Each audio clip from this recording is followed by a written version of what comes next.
Thanks, Sean, and good morning, everyone, again. I hope you're all bright-eyed and bushy-tailed.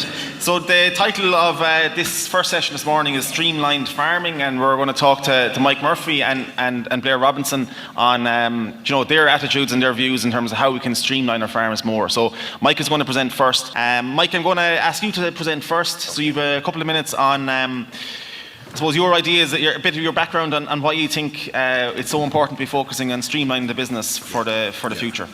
Yeah. Okay. Thanks, Chairman. Thanks, Dennis. Really very simple. I actually just want to establish the why.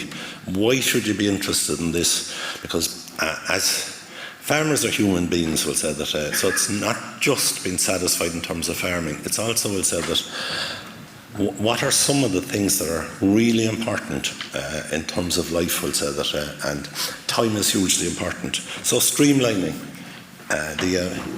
why bother?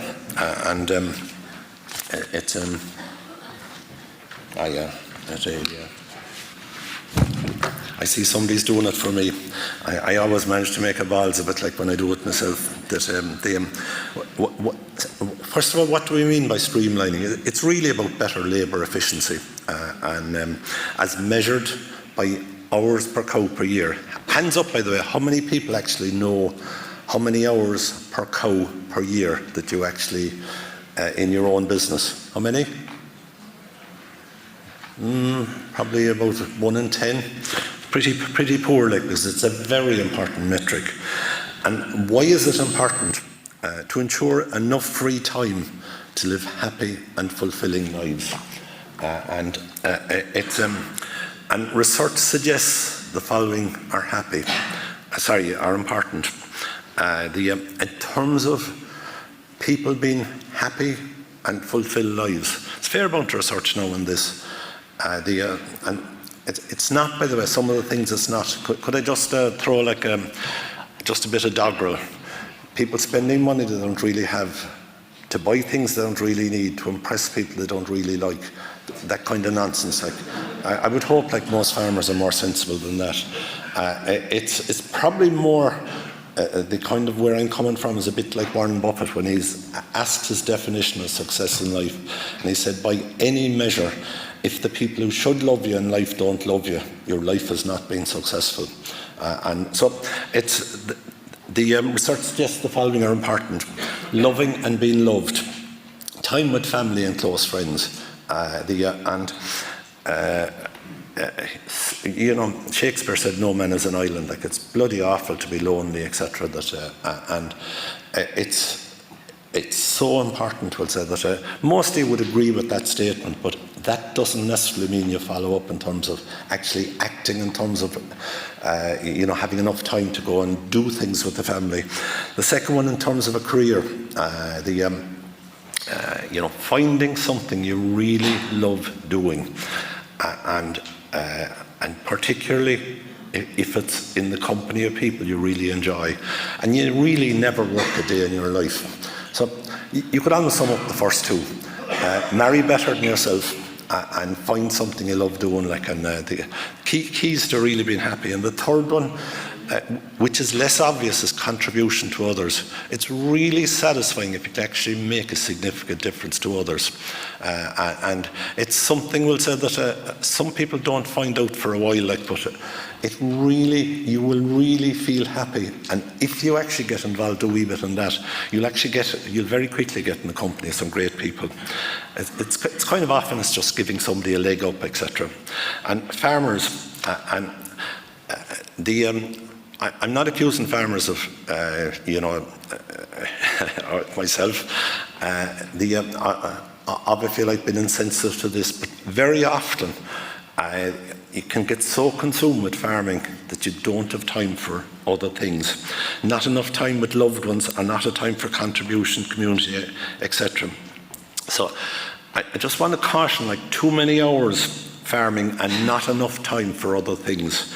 I call it a self-imposed life sentence. Donnacha O'Callaghan, last June, put it fairly well when he said love is actually spelled T-I-M-E, time. It's great, if you love if your significant other and the kids, which you all will, like, but you need to act on that. Make time, we'll say that, and it's. In terms of, I know a lot of people, I'm talking particularly over 50, etc., and it's probably more men. What would you think is the most significant regret they have? And by the way, overwhelmingly, if I've heard this, if I've heard it 50 times of people expressing regret about something, about 90% plus of them, it'll be, I wish I'd spent more time with the kids. And now they're gone.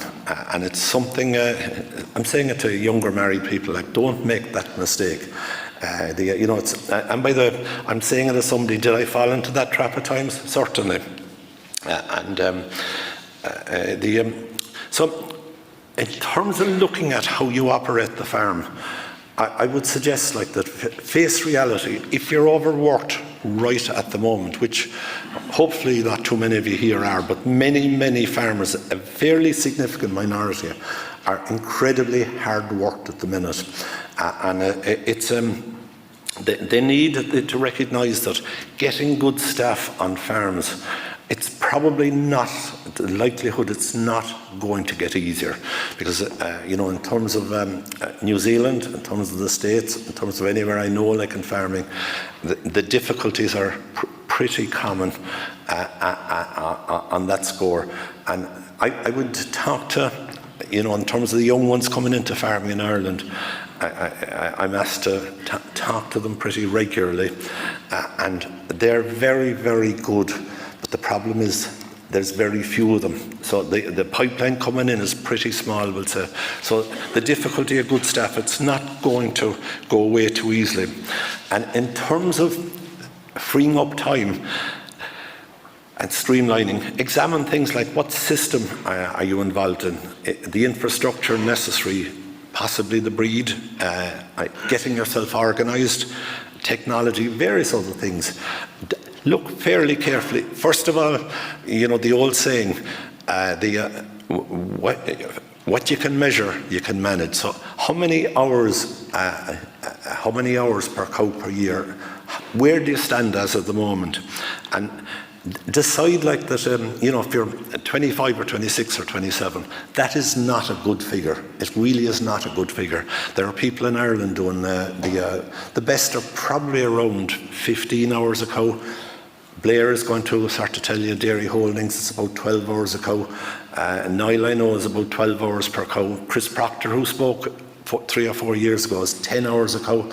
Once you actually decide that this is important, why is it important? Because of the things it frees you up. Once you decide it's important, you can actually decide to make changes, and you will greatly improve. The likely prize, just say, for example, if you have 300 odd cows, like, which many of you have, and if you're at 25 hours a cow, like, which is not, it's not a bad figure, but it's not a good figure. I would think, like, in 2 years, it's almost certain that you can get that down to something like 16 hours a cow. The difference of 9 hours per cow per year, that's across 300 cows, that's 2,700 hours per year. And think of the opportunities that opens up. I really want you to think like that. Free time is precious. We heard last night in terms of, yesterday, in terms of, the various, what's the word, banding. In terms of banding, we'll say, it was just yesterday. It was just a consideration of impacts on the income. I actually think, like, if the country is going to go mad, and the indications are it's going to go mad in terms of taking on, leasing land, probably at a distance, for people who are already overstretched, this is crazy, absolutely crazy. We only live once. Make sure, we'll say, that you have a satisfying life. In terms of choices you make, don't just think of income. Think of, we'll say, particularly time with the family. Free time is precious. So what will you do? I hope, we'll say, that you will actually go home and measure what your own figures in terms of hours per cow, and if it's not something like 15, 16 or thereabouts, decide you're actually, and particularly as a family unit, I hope you decide, like, aim for 15 or 16, something like that, and be and it's up to yourself. Like, over the next week, make that decision, like that. You're happy, like, being pretty inefficient from a time point of view, with all that suggests in terms of the penalties, in terms of being really happy in life, and be 100% aware, by the way, if you're so busy that the kids don't see much of you, it is unlikely that your kids will decide to actually go farming. And in particular, the decision maker, which is, very often it's mum, like that.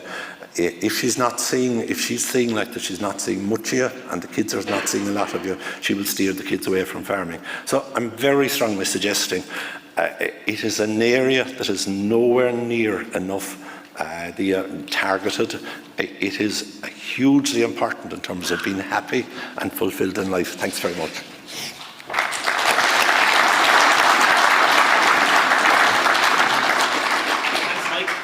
Thanks, Mike.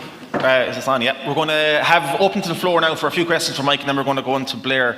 So we want this session to be as interactive as possible again, so I have a few questions for the audience at some point, but has anyone any questions for Mike or comments to make on what they've heard?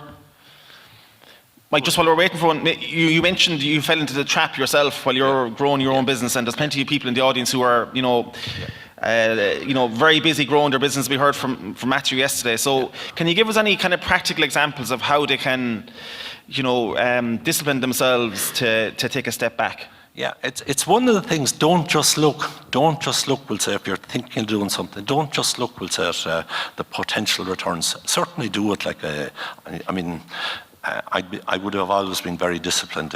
If it wasn't a decent return, I wouldn't have done it. But I didn't examine enough, we'll say, the time implications. And the time implications and the cost of that. At one stage, I had 16 different type of sort of business areas. That was crackers. Now, I was pretty active, we'll say, and thankfully I have a great relationship with the kids, thankfully. But it's probably more down to, I was lucky enough to have a great wife. By the way, one bit of advice I would sort of say, like, is always marry better than yourself. It's not just great for yourself, but it's great for the kids. But it's one of the things, screen things, will say, if I do this, what impact will it have on lifestyle? So, like, what would, in your view now, looking back or looking at the present even, furthest distance for a second unit, what do you think is practical? I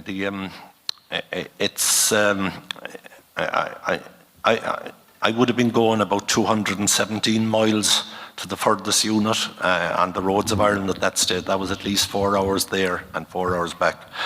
It wasn't very sensible. It's one of the things that son Brian now will say that probably he's operating 4 units, and he doesn't really want to drive more than 25 minutes or thereabouts, half an hour maybe, to any unit. Okay, Philip O'Leary. Yeah, Philip O'Leary. Hi, Mike.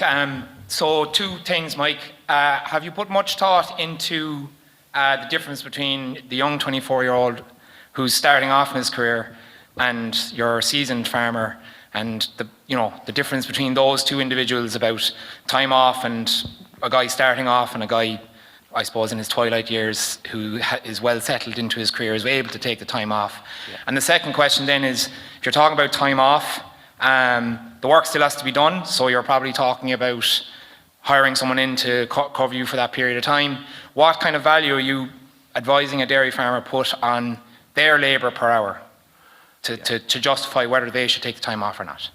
Yeah, the first point is, we'll say that I'd certainly accept, we'll say that when you're getting going, I wouldn't sort of, if you have to work really hard for 2 or 3 or 4 years to get over a hump, I'd say that's pretty acceptable. But it's just it's probably specifically in the context of once you've actually got over the hump and you've choices, be a bit more discriminating in terms of choice. Sorry, what was the second question? The wage per hour. Yeah. It's probably one of the things that really good people are invaluable. Really invaluable, we'll say that. So I would actually say really good people are an asset, not a cost. If you've really good people, make sure you can hang on to them. And paying them is one of the things. There are other things, we'll say that, making sure, we'll say that people are satisfied in terms of learning opportunities, how they're treated, various other things. Have a good culture, but I would actually start to say like that. We don't discriminate, as farmers generally, we don't discriminate enough between really good people and the value of really good people. Really good people are not expensive. I'd probably actually just say, like in terms of Google Alphabet, in terms of, they treat people extraordinarily well and they pay people extraordinarily well. You will do at least 6 interviews before you'll get into Google, we'll say that. And so they're extremely selective and careful about that. And it's probably something, we'll say, the value of getting really good people is it's extraordinarily high. And really good people, I would think of it more as an investment rather than a cost. Okay, if it does, we've one more, Ursula, in the, yep. Straight down the centre there. Oh, sorry, Mary has one, sorry, I couldn't see. Paddy, yep. Yeah, no, okay. Ursula Kelly here. Michael, you mentioned about marrying well, and that's great, I suppose. And it doesn't matter whether you're farming or running an agri-business, I suppose. In terms of talking about the hump and 24 years of age, I would say my experience has been about surrounding yourself with good people, and whether that's financial, if it's not your thing in terms of figures, whether it's solicitor, taxation, we all need that. I suppose, other than your wife, Michael, I'd say, who did you surround yourself with? Well, I was lucky in the sense of I had a couple of people who kind of mentored me, in probably particularly somebody like Paddy O'Keefe. I had a master farmer called John Neeson. So I didn't actually even realise they were mentoring me at the time. To have a network of really good people is hugely important. It's probably just get into really good company. People who are very can-do, very positive, have lots of ideas, totally encouraging, we'll say that. And if you're in that sort of company, we'll say that your thinking will develop. And so it's one of the things that avoid negative thinking people like the plague. It's not productive and it's not good fun. So, choose to spend your time with really good people if you can. I agree 100%. The more you can surround yourself with fantastic people, life is just a lot more fun, and you'll also be massively more productive. We are all capable of tremendous things, but in terms of unleashing that talent, the company we keep, and by the way, it's the same if you're teenagers or everything, the more you can try and ensure they're in the company of really good people, it makes a huge difference in life. Okay, we'll go to Paddy Kelly first. Then, Great paper, Mike, well done. Mike, we can come across farms that are extremely labour efficient. Sorry, Mike.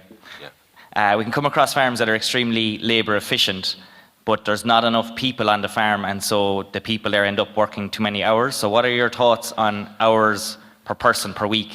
Yeah. I'd probably, first of all, say there are certain farms, when I'm saying like this, it's a difficult labour situation in most farming markets right at the moment. But yet I know people, Greg and Rachel Rodley, for example, they never advertise. They have a queue of people wanting to go there. So if you can get into that sort of situation where you are recognised as being an exceptionally good place, it's a great culture, and people who go there will say that you will. It's a learning environment. You'll be exceptionally well treated. It'll be fun, and it'll lead to lots of other things. If you can get into that sort of situation, you'll never have problems. Life is very much about people. I've slightly not answered your question, which was, remind me. I didn't quite get to hours worked per week. The hours per. It's one of the things that. I was probably working 80 or 90 hours a week, like when I was in my 20s, 30s, etc. And was it too much? It was.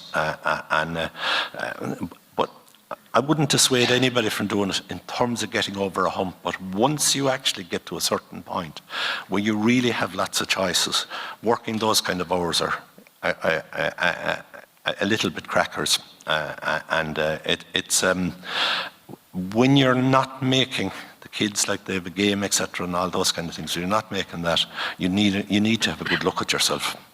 Okay, we'll take the final question, Mela. Mike, I just, an observation, I suppose, more than anything. I think it's not so much that you marry somebody better than you, it's you marry somebody that brings out the very best in you. Yeah. And I think if you have the right partner, there's a synergy there that each of you brings out the best of each other and drives the business on. And the other thing is, off the top of your head, how much do you think your other half is responsible for your success in business? I think it's huge in terms of success. I think we'll say that if you can actually, first of all, I agree 100% with your initial comments, 100%.